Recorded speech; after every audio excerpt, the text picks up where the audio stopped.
Irmãos amados, é um privilégio poder participar com vocês nesta noite e trazer à mente, ao coração de vocês, a preciosa palavra de Deus. Eu peço que você se assente agora e abra sua Bíblia comigo. No Evangelho de Jesus Cristo, conforme o relato de João, no capítulo 1. João, capítulo 1.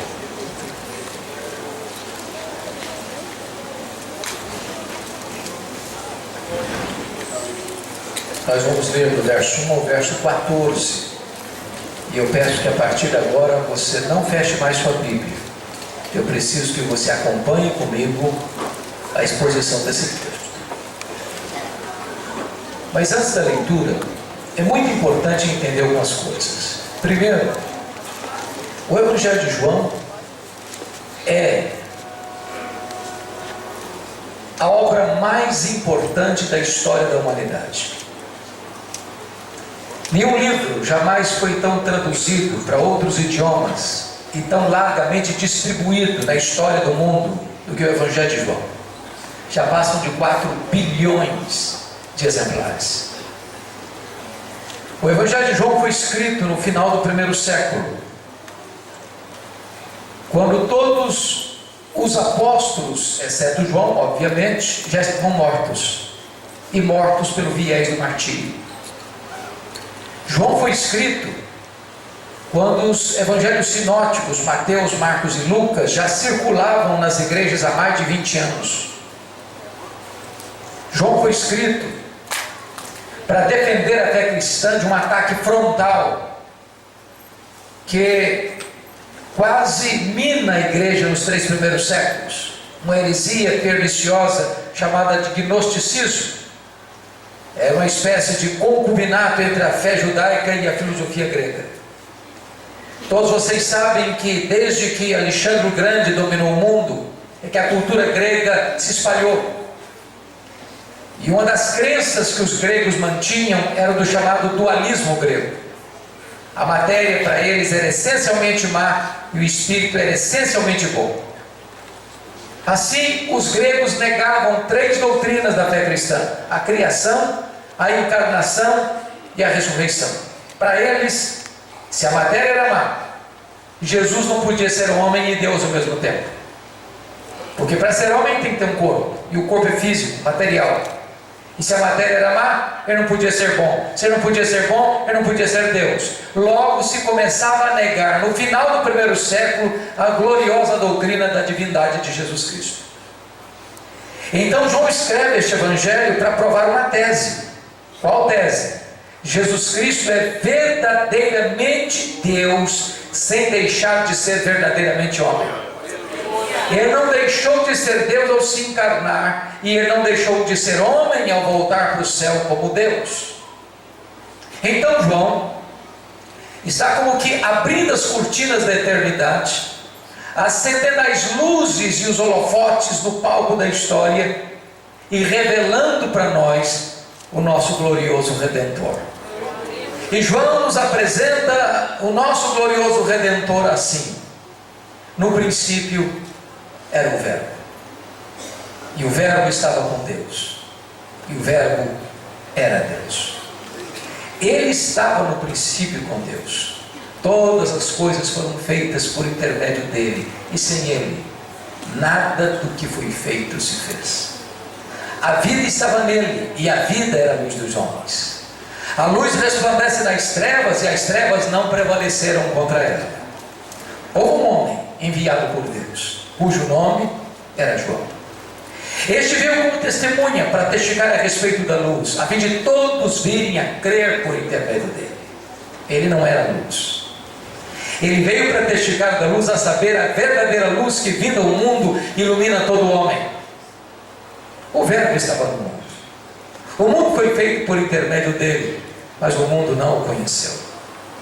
Veio para o que era seu e os seus não o receberam. Mas a todos quantos o receberam, deu-lhes o poder de serem feitos filhos de Deus. Aleluia. A saber, aos que creem no seu nome. Glória a Deus. Os quais não nasceram do sangue, nem da vontade da carne, nem da vontade do homem, mas de Deus.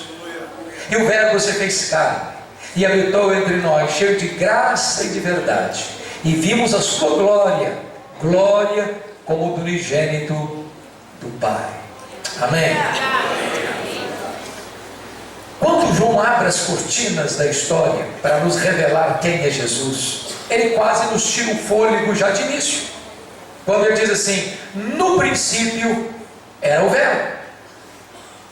Vocês que têm uma noção, certamente, muito boa da língua portuguesa, sabem que o verbo ser aqui não está no pretérito perfeito. Não está escrito no princípio foi o verbo, mas está no pretérito imperfeito. No princípio era o verbo. E significa que quando tudo teve um princípio, quando tudo começou, e diz a Bíblia, no princípio criou Deus os céus e a terra. Então os céus e a terra tiveram um princípio. Mas quando tudo teve um princípio, o verbo já existia.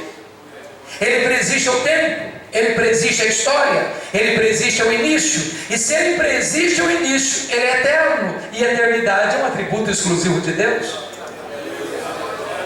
É claro que você e eu entendemos um pouco o que é tempo, nós não entendemos bem o que é eternidade. Em 1978 eu li um livro, difícil de ser lido, importante de se ler. As categorias de Aristóteles, o pensador grego. E Aristóteles diz que você e eu só conhecemos as coisas dentro de realidades humanas, de tempo, de espaço, de tamanho. Eu sei o que é tempo. Por exemplo, se eu lhe perguntar, se você tirar um dia de 1 milhão de anos, você não tem mais 1 milhão de anos, certo? É claro, não tem mais. Mas se eu lhe perguntar, e se você tirar 1 milhão de anos da eternidade, quanto lhe resta? A eternidade. E se eu tirar 1 bilhão de anos da eternidade, quanto sobra? A eternidade. Logo, a eternidade não é tempo. Logo, você e eu não entendemos bem o que é eternidade. Sabe por quê? Porque a eternidade é um atributo exclusivo de Deus. O Verbo é eterno. E João Afonso diz, ele estava com Deus. Essa expressão significa face a face com Deus. Ora, se Deus é uma pessoa e Deus é, e se o Verbo estava face a face com Deus, logo o Verbo não é um ser impessoal, como pensavam os gregos, mas um ser pessoal, da mesma essência, da mesma substância de Deus. Nas palavras do credo niceno, Deus de Deus, luz de luz, coigual, coeterno e consubstancial com o Pai. E João fecha dizendo, e o Verbo era Deus. Não um ser superior aos anjos, como pensava Ario de Alexandria, não um ser inferior a Deus, mas um ser da mesma essência, tendo os mesmos atributos, realizando as mesmas obras. Eu preciso concordar com o pensador cristão C.S. Lewis quando disse o seguinte: com respeito a Jesus, eu só posso ter 3 possibilidades, só 3 opções. Ou ele é um mentiroso, ou ele é um louco, ou ele é Deus. Se ele não é quem ele disse ser, ele é um mentiroso. Se ele não é quem ele pensou ser, ele é um louco. Mas se ele é quem ele disse ser, então ele é Deus. Pois ele diz, quem me vê a mim, vê o Pai. Eu e o Pai somos um. Só nos resta então fazer o que Tomé fez, curvarmos-nos aos seus pés e dizer, Senhor meu e Deus meu. Então João de início já diz que o Verbo é eterno, que o Verbo é pessoal e que o Verbo é divino. Mas ele diz, ele estava no princípio com Deus. Que princípio? No princípio criou Deus os céus e a terra, pois o Verbo, o nosso glorioso Redentor, estava lá na criação. Mas não estava lá passivamente, ele estava lá ativamente, porque o verso 3 diz, todas as coisas foram feitas por intermédio dele, e sem ele nada do que foi feito se fez. Isso é estonteante para nós, é glorioso demais para nós, porque esse texto nos leva a 4 conclusões lógicas. Primeira conclusão lógica: a matéria não é eterna, como pensavam os gregos. A matéria foi criada, e criada pelo nosso glorioso Redentor. Este mundo é feito de matéria e energia. Matéria e energia não criam a si mesmas. Este mundo é governado por leis leis não formam a si mesmas. Logo, alguém maior que a matéria, independente da matéria, fora da matéria, senhor sobre a matéria, criou este mundo e estabeleceu leis para governá-lo.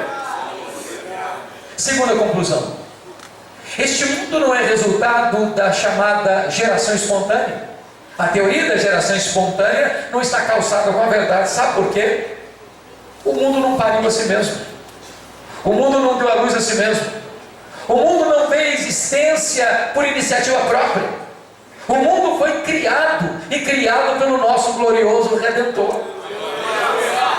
Terceira conclusão: o mundo não é resultado de uma mega explosão cósmica. A teoria do Big Bang não tem amparo na verdade. Sabe por quê? Porque o caos não produz o cosmos. A desordem não produz a ordem. Seria mais fácil eu acreditar que se eu jogasse para o espaço 1 bilhão de letras, elas caíssem como uma grande enciclopédia, do que acreditar que uma mega explosão produziu esse universo tão vasto, tão insondável, com movimentos tão precisos, com leis tão cirúrgicas. Eu posso até lhes garantir que é preciso ter mais fé para ser um ateu do que para ser um crente. Prestem atenção. O nosso planeta não está onde está porque uma explosão nos deixou aqui. Nós não estamos onde estamos porque o acaso nos deixou aqui. Se nós estivéssemos mais perto do Sol, nós morreríamos queimados. Se nós estivéssemos mais longe do Sol, nós morreríamos congelados. Não foi uma explosão que nos deixou aqui, foram as mãos do nosso glorioso Redentor. Vocês sabem que a Lua é a faxineira do planeta Terra. Não houvera Lua e não haveria vida no nosso planeta. Mas vocês sabem que é por causa das fases da Lua é que existe o fenômeno das marés dos nossos oceanos. Se não houvesse as marés dos nossos oceanos, as nossas praias se encheriam de lixo e a vida seria impossível no nosso planeta. Não foi uma explosão que deixou a Lua onde ela está, foram as mãos do nosso glorioso Redentor. Aleluia! Glória a Deus! A quarta conclusão lógica é que o nosso universo não é resultado de uma evolução de milhões e milhões de anos.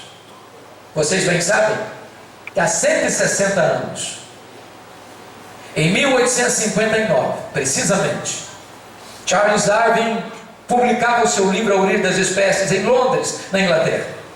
E de lá para cá, a chamada teoria da evolução tem sido ensinada nas escolas e universidades como uma verdade científica. Falta-lhe, entretanto, a evidência das provas. Não, o nosso mundo não é resultado de uma evolução de milhões e milhões de anos. O nosso mundo é resultado de uma obra sobrenatural e soberana do nosso glorioso Redentor. Todas as coisas foram feitas por intermédio dele, e sem ele nada do que foi feito se fez. Uma das maiores necessidades da igreja, irmãos, prestem atenção nisso, segundo A.W. Tozer, um dos maiores escritores do século passado, é que nós hoje passamos quase o tempo todo como igreja olhando para o nosso umbigo, quando o nosso glorioso e maior papel é conhecer a Deus, é saber quão grande é o nosso glorioso Redentor, é nos encantarmos com Ele, é nos deleitarmos nele, é reconhecer os seus atributos, a sua majestade, a sua glória, a sua beleza, o seu poder. Quando o profeta Isaías estava escrevendo o seu livro, e quando ele começa a tratar do Messias, porque é um texto messiânico lá no capítulo 40, falando do servo do Senhor, ele diz que este, o nosso glorioso Redentor, é aquele que mede as águas na concha da sua mão. Pense comigo no Pacífico, no Atlântico, no Índico, no Mediterrâneo. Vá aqui no Atlântico e tente esvaziar algum baldinho, veja quanto tempo você vai levar. Pois o seu glorioso Redentor mede as águas na concha da sua mão. O seu glorioso Redentor pesa o pó das montanhas em balança de precisão. O seu glorioso Redentor mede os céus a palmos. O seu glorioso Redentor espalha as estrelas no firmamento, e por ser forte em força e grande em poder, quando as chama, nenhuma delas vem a faltar. O seu glorioso Redentor olha para as grandes potências econômicas e militares da terra e considera todas essas nações como um pingo que cai de um balde, como um pó numa balança de precisão, como um vácuo, como nada, como menos do que nada, pois este é o seu glorioso Redentor. Agora pergunte para um astrônomo, por mais peregrina que seja a sua inteligência, por mais robusto que seja o seu conhecimento, qual é o tamanho desse universo que ele mediu a palmos? Sabe qual é a resposta do astrônomo? Eu não sei. Eita Deus. Mas quando ele diz eu não sei, ele não está confessando uma ignorância absoluta. O que ele está afirmando é que ninguém é capaz de dizer qual é o último limite do nosso universo. E eu posso lhes garantir que o universo tem limites, porque infinitude só Deus tem, só Deus é ilimitado, só Deus é infinito. Glória a Deus. Mas o que os cientistas dizem, com total segurança, é que o nosso universo, que o nosso glorioso Redentor mediu a palmos, tem mais de 93 bilhões de anos-luz de diâmetro. E o que significa isso? Significa que se você voar a velocidade da luz, 300 mil quilômetros por segundo, nessa velocidade, você demoraria mais de 93 bilhões de anos para ir de uma extremidade à outra do universo.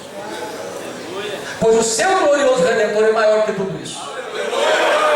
Não há um centímetro desse universo que ele não possa dizer: isso aqui é meu, eu criei isso aqui, sou dono disso aqui, sou o Senhor disso aqui. Este é o seu glorioso Redentor.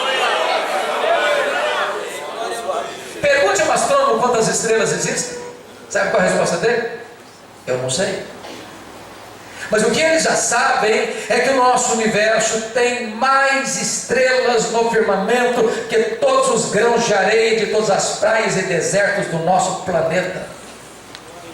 Vá um dia à praia, encha a concha da sua mão de areia, leve para casa, bote uma tábua de vidro e tenha a paciência de contar quantos grãos de areia você consegue botar na concha da sua mão. Eita Jesus. Pois há mais estrelas no firmamento que todos os grãos de areia de todas as praias e desertos do nosso planeta. Mas o seu glorioso Redentor não apenas criou todas elas, não. Ele batizou cada uma delas pelo nome. E por ser forte em força e grande em poder, quando as chama, nenhuma delas vem a faltar, pois este é o seu glorioso Redentor. Mas do século XX para cá, a ciência não está mais pasma com o macro-universo. Ela está espantada com o micro-universo. Por exemplo, se você chegar em casa hoje e pegar uma folha, lá no quintal, por mais tenra que ela seja, aquela folha é muitíssimo mais complexa do que a cidade de Catanduva. Se você for na geladeira hoje à noite, pegar um ovo, quebrar uma frigideira, aquela gema é mais complexa do que qualquer máquina que o homem jamais inventou. O Dr. John Wilson, uma das maiores autoridades de oftalmologia do mundo, catedrático de Harvard, diz que você e eu temos em torno de 2 milhões de fios duplos encapados em cada um dos nossos olhos, e se não for assim, abrir um curto-circuito e nós ficaremos cegos.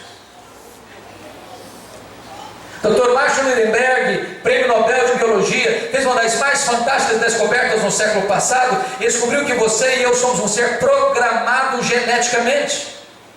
Ele descobriu que você e eu temos mais de 60 trilhões de células vivas em nosso corpo.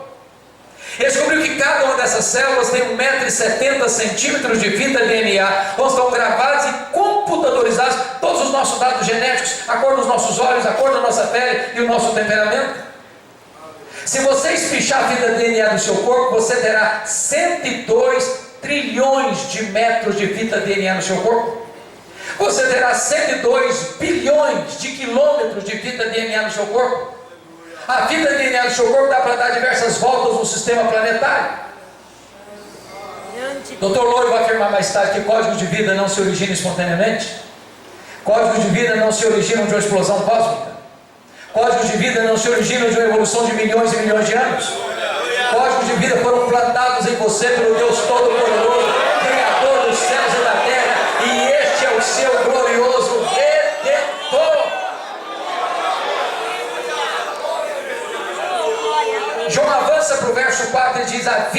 estava nele. Isso é para tirar o fôlego de novo. Sabe o que significa isso?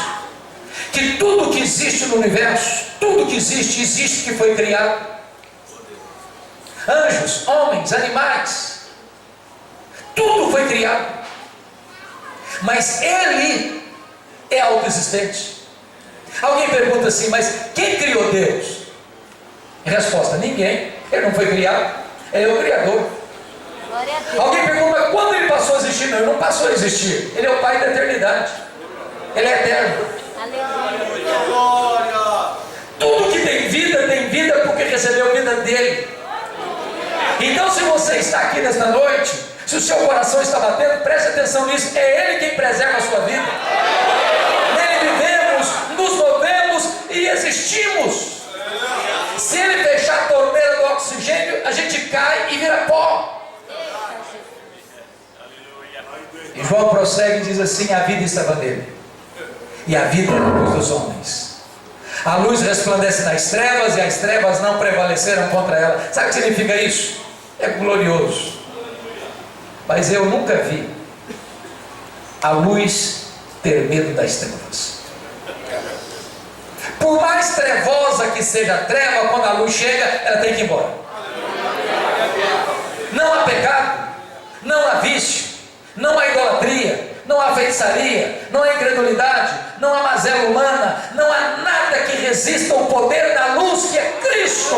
Quando Ele chega, as trevas precisam bater em retirada e a salvação de Deus chega.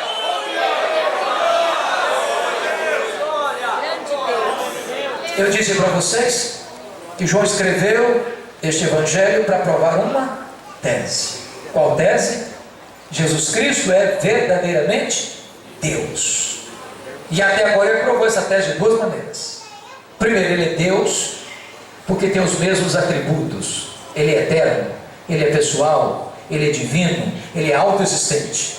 Mas em segundo lugar, Ele é Deus porque realiza as mesmas obras de Deus. Ele é o Criador e Ele é o doador da vida. A partir de agora, do versículo 6, João vai nos mostrar três reações ao verbo. A reação do precursor do verbo, a reação dos que rejeitaram o verbo e a reação daqueles que receberam e creram no verbo. Então vamos ver essas três reações. Confira comigo os versos 6 a 9. Houve um homem enviado por Deus, cujo nome era João.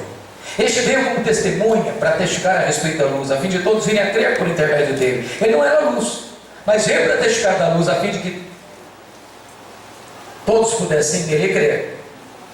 A verdadeira luz que é vinda ao mundo ilumina a todo homem. Preste atenção nisso. De Malaquias a João Batista, que está falando de João Batista, nós temos 400 anos. Nós chamamos esse período de período interbíblico. Nós chamamos esse período de silêncio profético. Tinha templo, tinha sacerdote, tinha festa, tinha sacrifícios, mas não tinha palavra de Deus. Depois de 400 anos de silêncio profético, Deus envia um homem estranho, é verdade, vestindo roupa estranha, se alimentando de comida estranha, pregando num lugar estranho, o deserto da Judéia. Mas diz a Bíblia que as multidões fluíam aos borbotões de todas as cidades e aldeias para ouvi-lo, e ele pregava batismo de arrependimento para a remissão de pecados. E quando João Batista olha aquela multidão que vinha, estava lá no meio soldados, publicanos, fariseus, saduceus. E quando João percebe que fariseus e saduceus estão no meio dessa multidão que vem para serem batizadas, confessando os seus pecados, João Batista se dirige a eles assim: raça de víboras, quem vos induziu a fugir da ira vindoura? Produzir frutos dignos de arrependimento, porque o machado já está posto à raiz das árvores. Aquele que não produz bom fruto é cortado e lançado ao fogo. E as multidões vêm aos borbotões, confessando os seus pecados e sendo batizadas para receberem perdão de pecados. De repente, do meio da multidão, brota uma pergunta muito perigosa, muito sedutora. Uma voz melíflua, aveludada, mas tentadora e perigosa. E a pergunta era essa: que chega e beija os ouvidos de João Batista. Porventura, tu não és o Cristo?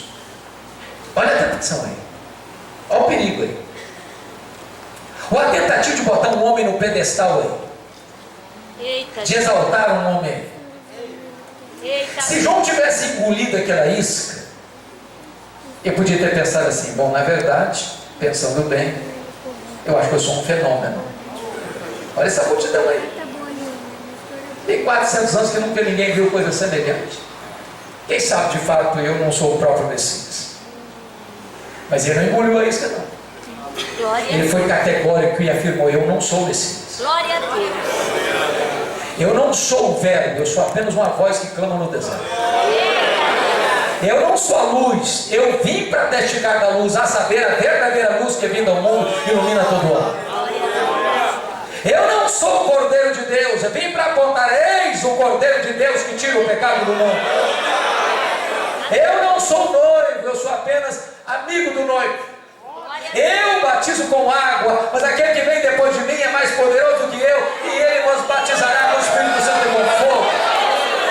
Eu não sou nem digno de me curvar, desatar a correia das suas sandálias. Eu tenho um lema de vida: convém que ele cresça e que eu diminua. O que João Batista está nos ensinando aqui? Eita, Jesus. Nunca queira receber a glória que só pertence a Deus. Glória a Deus.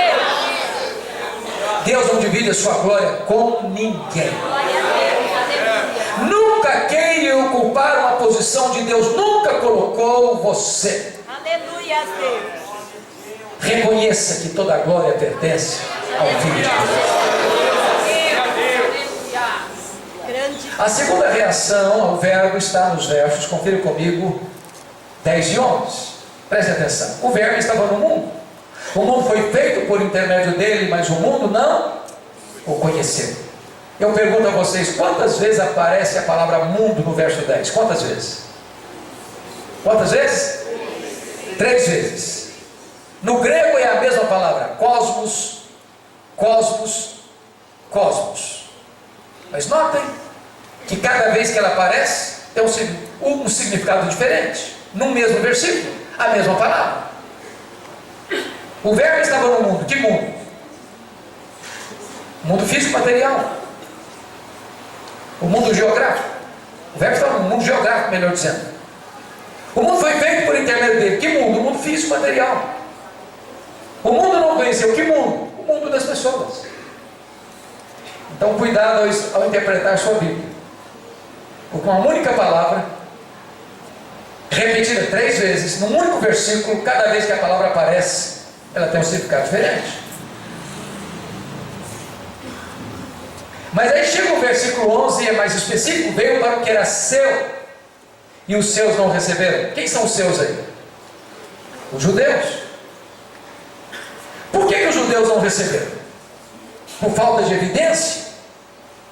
Não, por falta de fé. Por falta de luz? Não, por falta de olhos. Porque todo o Velho Testamento apontava para Jesus. Tudo era sombra de Jesus. Desde Gênesis 3,15, da semente da mulher nascerá aquele que esmagará a cabeça da serpente. Os patriarcas falaram dele. Os profetas apontaram para ele. Ele foi simbolizado pelo Cordeiro da Páscoa. Ele foi simbolizado pelo tabernáculo. Ele foi simbolizado pela Arca da Aliança. Ele foi simbolizado por aquilo que estava dentro da arca, as tábuas da lei, o vaso com maná, a vara seca de arame que floresceu. Ele foi simbolizado pela tampa da arca, o propiciatório. Ele foi simbolizado pelos sacrifícios. Ele foi simbolizado pelas festas de Israel. Ele foi simbolizado pelo sábado. Tudo era sombra, ele é a realidade. Portanto, diz a Bíblia que na plenitude dos tempos ele veio, nasceu de mulher, nasceu sob a lei, para ser o nosso Redentor. Ele andou por toda parte fazendo bem, libertando os oprimidos do diabo. Os cegos viram, os mudos falaram, os surdos ouviram, os coxos andaram, os leprosos foram purificados. Ele manifestou a glória de Deus entre os homens, mas os seus não o receberam. Eita, Jesus. Sabe o que é triste? É que ainda hoje uma forma geral, eles ainda não reconhecem Jesus como Messias. Eu lidero uma caravana todo ano para Israel. Cheguei de lá na semana passada. E eles ainda estão aguardando o Messias, que já veio em Jesus de Nazaré. Só uma notinha de rodapé.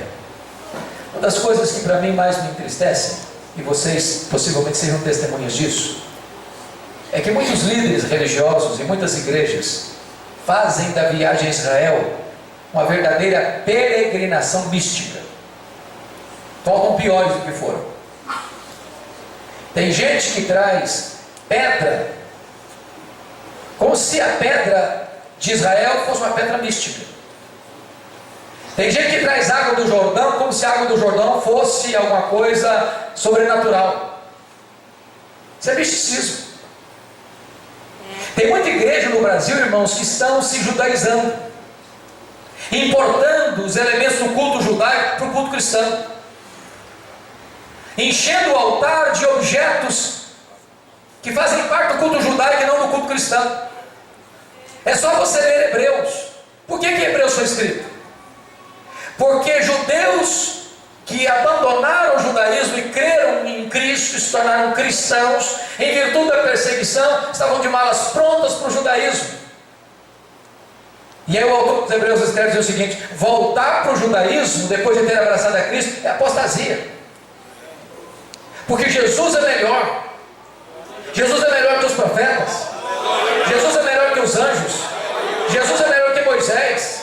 Jesus é melhor que Arão. Jesus é melhor que Josué. A aliança que ele inaugurou no seu sangue é superior à velha aliança.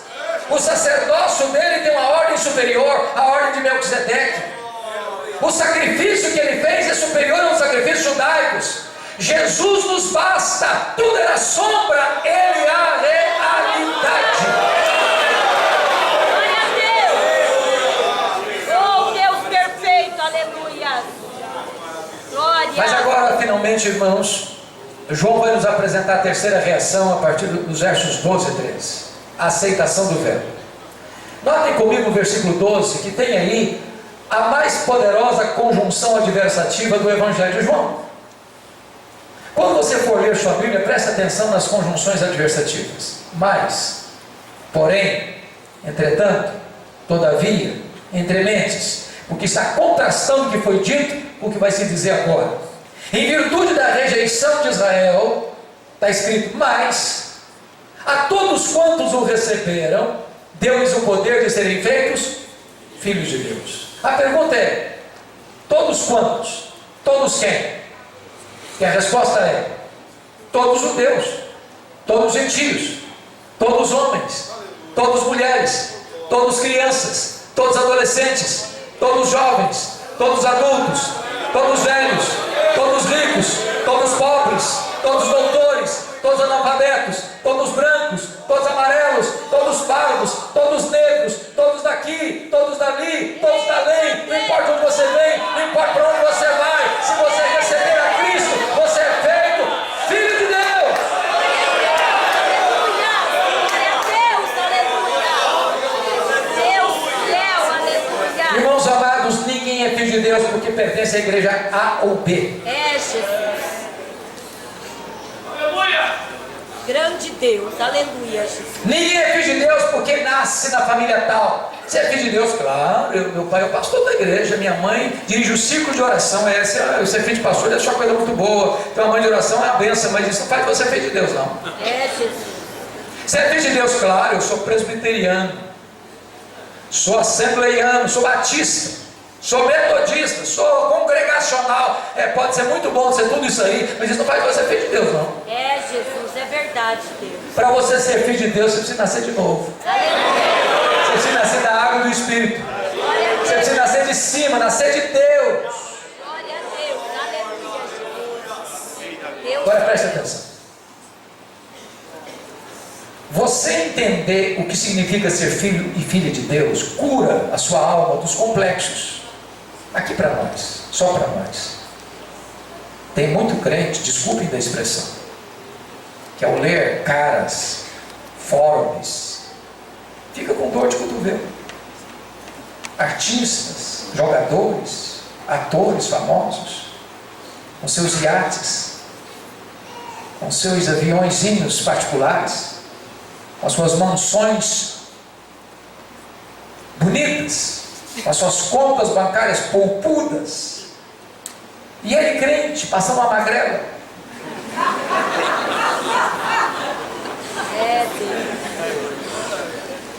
Deixa eu dizer uma coisa para você. Se você é filho de Deus, filha de Deus, corre nas suas vezes mais do que sangue azul. Você é filho, filha do Rei dos Reis, do Senhor dos Senhores. Você é herdeiro de Deus, você é cordeiro com Cristo. Toda a riqueza do mundo não pode comprar o que você recebeu de graça, pela fé em Cristo Jesus, nosso Senhor.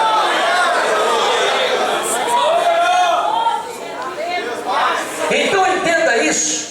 As maiores riquezas deste mundo, os palácios, os prédios, os edifícios, os monumentos, as riquezas, as joias, as pedras preciosas, tudo isso vira pó. É combustível para o fogo de Deus. Mas se você é filho de Deus, você tem uma herança inacessível e gloriosa, reservada no céu. Agora notem vocês que João não quer nem que você nem eu saiamos aqui confusos acerca do que significa ser filho de Deus. E ele explica no versículo 13: os quais não nasceram do sangue. O que significa isso? Significa que ser filho de Deus não é hereditário. Não é porque seu pai é crente, que sua mãe é crente, que você é automaticamente filho de Deus. Isso não se recebe por direito hereditário. Ninguém entra no céu por procuração. Ninguém entra no céu de carona. Eita Deus! Ninguém entra no céu por atacado. A porta é estreita e só entra um por um. E a porta é Jesus. Se você não nascer de novo, você não pode ver o reino de Deus. Se você não nascer da água do Espírito, você não pode entrar no reino de Deus. Segundo, os quais não nasceram do sangue, nem da vontade da carne. Sabe o que significa isso? Você não pode se autodeclarar filho de Deus. Você não tem essa competência. Pense comigo, num dia de feriado. Você sai com a família para uma montanha ou para a beira do mar, aquela brisa gostosa tocando o seu rosto, os pássaros cantando, a erva verde, as cabeleiras das árvores dançando ao sabor do vento, e você pensando: como Deus é bonito, como Deus é bom. Você quer saber de uma coisa? A partir de hoje eu me faço filho de Deus. Impossível. Você não tem essa competência não. Você não tem esse poder não. Nenhum de nós se faz filho de Deus. Só Ele pode fazer de você seu filho. E a condição para você ser filho de Deus é uma só: é você crer em Jesus Cristo como Senhor da sua vida. A todos quantos o receberam, deu-lhes o poder de serem feitos filhos de Deus. Não é pelas obras, não é pelo mérito, é pela graça, mediante a fé. Glória a Deus. Terceiro lugar, os quais não nasceram do sangue, nem da vontade da carne, nem da vontade do homem. O que significa isso? Significa que ninguém tem competência e autoridade para dizer assim: seja filho de Deus.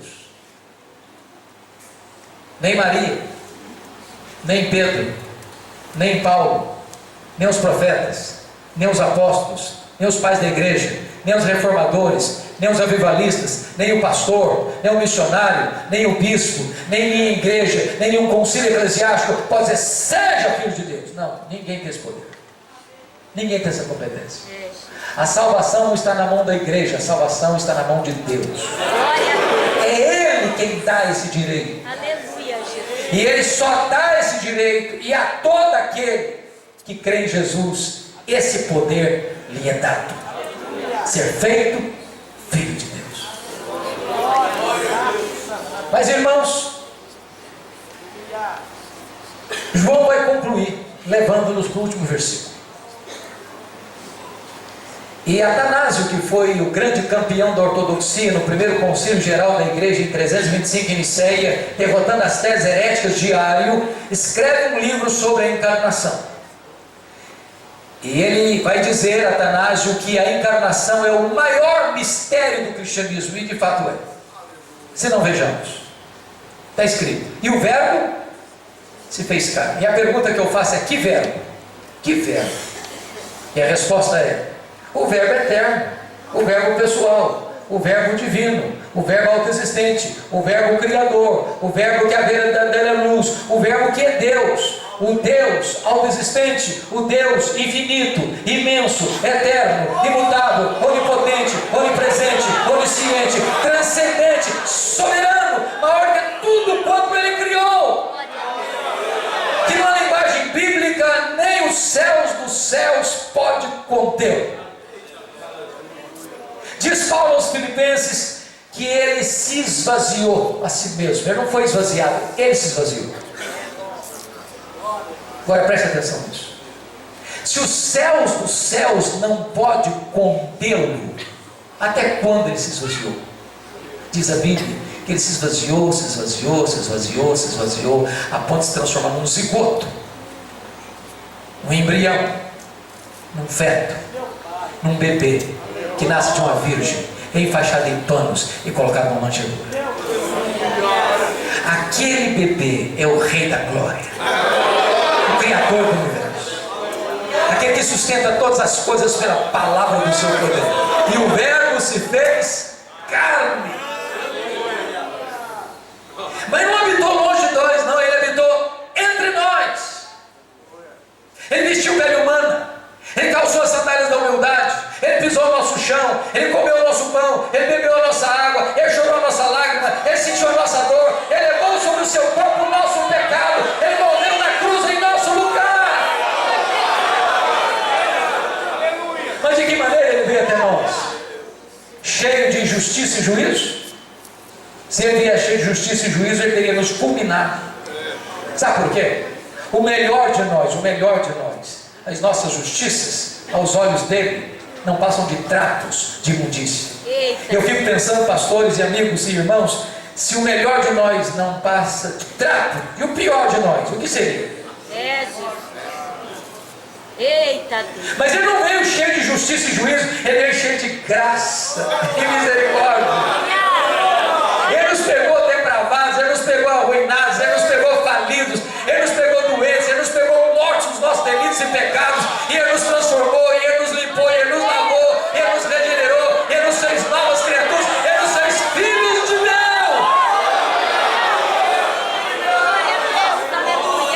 E João conclui de maneira gloriosa dizendo o seguinte: e vimos a sua glória, glória como do unigênito do Pai.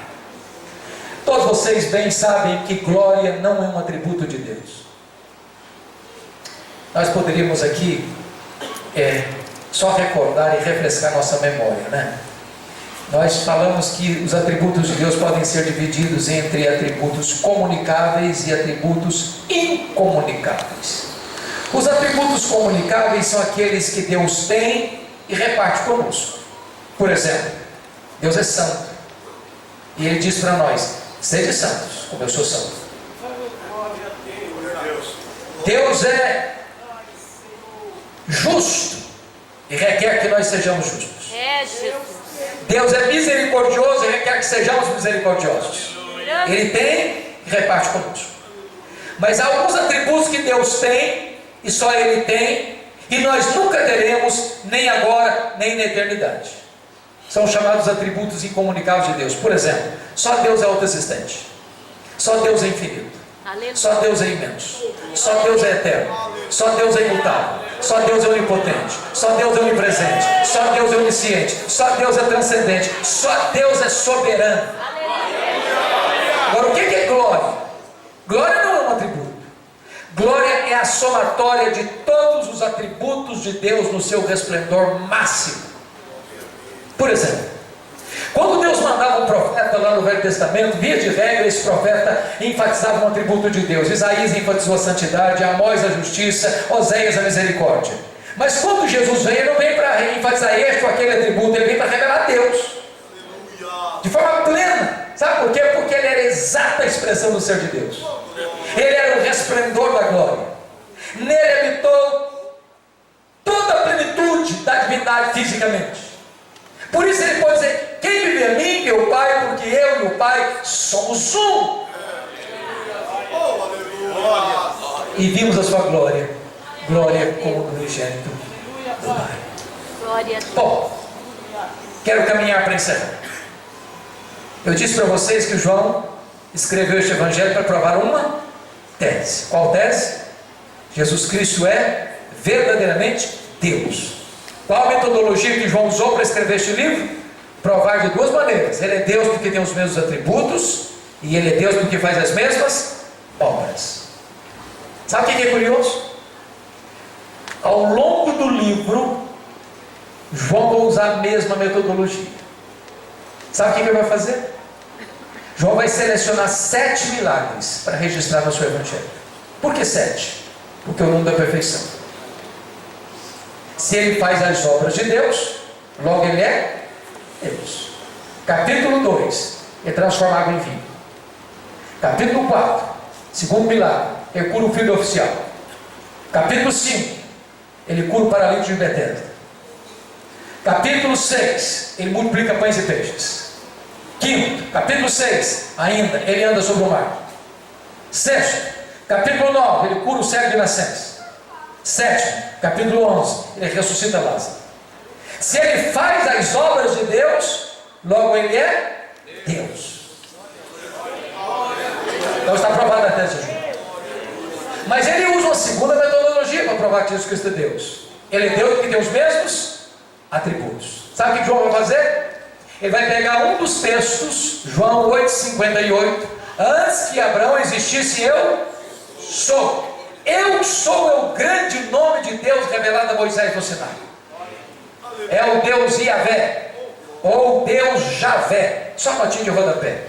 Se você ler uma versão Javé e se você ler na outra versão Iavé, não fique preocupado com isso, porque no hebraico a letra J e a letra I é a mesma letra. Então ora traduz Javé, ora traduz Iavé. Vocês sabem que a palavra Jeová, que nós estamos mais acostumados aqui, é uma composição do nome de Deus, onde você pega as consoantes de Javé com as vogais de Adonai e forma a palavra Jeová. Portanto, Jesus é o Jeová do Velho Testamento. O que João vai fazer? Ele vai selecionar 7 declarações de Jesus: eu sou, para mostrar que ele tem os mesmos atributos de Deus.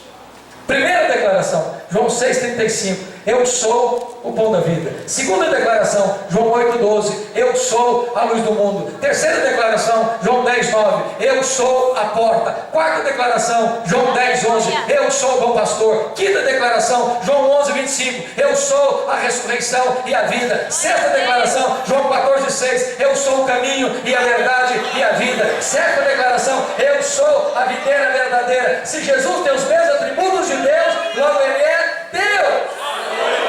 Está provada, portanto, a tese de João. Mas eu não posso terminar sem mostrar um mistério aqui, revelado na Escritura Sagrada. Aleluia. Dessas 7 declarações de Jesus, eu sou, uma ele reparte com a igreja. Ele disse em João 8,12, eu sou a luz do mundo. Mas ele diz em Mateus 5,14, vós sois a luz do mundo. Em lugar nenhum da Bíblia, Jesus diz assim, vós sois o pão da vida. Ele nunca disse isso para a igreja. Ele nunca disse para a igreja assim, vós sois a porta. Nunca disse isso. Ele nunca disse para a igreja, vós sois o bom pastor. Nunca disse isso. Ele nunca disse para a igreja, vós sois a ressurreição e a vida. Ele nunca disse isso. Ele nunca disse para a igreja, vós sois o caminho, a verdade e a vida. Ele nunca disse isso. Jesus nunca disse para a igreja, vós sois a videira verdadeira. Ele nunca disse isso. Mas Jesus disse, eu sou a luz do mundo. Ele disse, vós sois a luz do mundo. Como entender esse mistério? Para explicar isso, eu vou fazer 2 perguntas. A primeira pergunta: O sol brilha? E a resposta é: sim, o sol brilha. Por que o sol brilha? Porque o sol tem luz própria. Sabe por que Jesus brilha? Porque Ele é o sol da justiça. Ele tem luz própria. Ele é a verdadeira luz que vindo ao mundo ilumina todo o homem. Segunda pergunta: a lua brilha? E a resposta é: sim, a lua brilha. Como é que a lua brilha? A lua não tem luz própria. A luz só brilha na medida em que ela reflete a luz do sol. Agora preste atenção: a igreja não é luz do mundo na mesma medida que Jesus é luz do mundo. A igreja não tem luz própria. A igreja só brilha na medida em que ela reflete no mundo a luz de Cristo, o sol da justiça. Então o papel da igreja é este: é refletir no mundo a verdadeira luz. É refletir no mundo Jesus Cristo, a verdadeira luz que vindo ao mundo ilumina todo mundo. Este é o seu, este é o meu papel: sair pelas ruas, pelos becos, pelas praças, pelas avenidas, pelo campo, pelos hospitais, pelas faculdades, pelas instituições do governo,